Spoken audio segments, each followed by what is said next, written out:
అదే RTV app వార్తల్ని క్షణాల్లో చదివే అవకాశం ఉంటుంది. ఒక న్యూస్ పేపర్, ఒక టెలివిజన్ ఛానల్ మీ చేతుల్లో ఎప్పుడూ ఉంటాయి.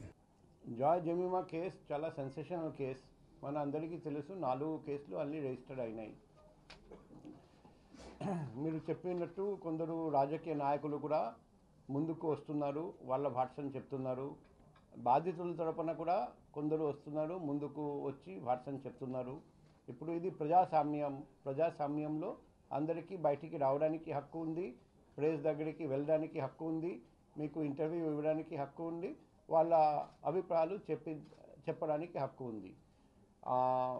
పోలీస్ చూస్తే ఇంతవరకు మేము ఆల్రెడీ జాయ్ జమీమా కాకుండా ఇంకా 2 మూట సభ్యులు, అందులో వేణురెడ్డి చాలా ముఖ్యం, ఇంకొకడు కిషోర్, ఇద్దరిని అరెస్ట్ చేయడం జరిగింది.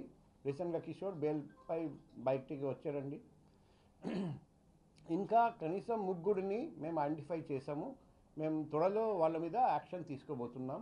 ఇది కాకుండా విక్టిమ్స్ ఇనిషియల్గా కొందరు వచ్చారండి, కానీ ఒక పర్టికులర్ మీడియా ద్వారా ఒక పేరు బయటికి వచ్చింది.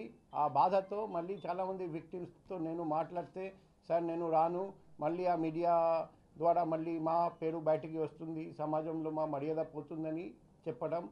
ఇప్పుడు మళ్ళీ మేము రిక్వెస్ట్ చేస్తున్నాం, ఇంకా కొందరు విక్టిమ్స్ త్వరలో బయటికి వస్తారని నేను అనుకుంటున్నాం. ఎందుకంటే మా అంచనా ప్రకారం అట్లీస్ట్ 10 మంది మోసపోయారు, ఇఫ్ నాట్ మోర్. సో వాళ్ళు అందరూ అది ఒకసారి ఒక వ్యక్తి పేరు బయటికి వచ్చింది కదా, మరొకసారి నా పేరు కూడా బయటికి వస్తే ఎలా ఉంటుంది. అందుకే నేను మీడియాకి చాలాసార్లు రిక్వెస్ట్ చేశాను, మనం రెస్పాన్సిబుల్గా యాక్ట్ చేయాలి. బాధితులు ఎవరు, ఆ పేరు మాత్రం బయట రాకుండా చూడడం మన అందరిది బాధ్యత. అప్పుడే మిగిలిన బాధితులు ముందుకు వచ్చి ధైర్యంగా పోలీస్కి కంప్లైంట్ చేస్తారండి. సో త్వరలో ఇంకా ప్రోగ్రెస్ జరుగుతుంది. ఆల్రెడీ మేము కొంత ప్రాపర్టీ కూడా రికవర్ చేశాము, ఇంకా ప్రాపర్టీస్ కూడా రికవరీ జరుగుతుంది. సో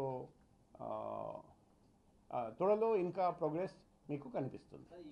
మరిన్ని వీడియోస్ కోసం ఛానల్ ని సబ్స్క్రైబ్ చేయండి, లేటెస్ట్ అప్డేట్స్ కోసం వాట్సాప్ ఛానల్ ని ఫాలో చేయండి, అండ్ లింక్ డిస్క్రిప్షన్ లో ఉంది.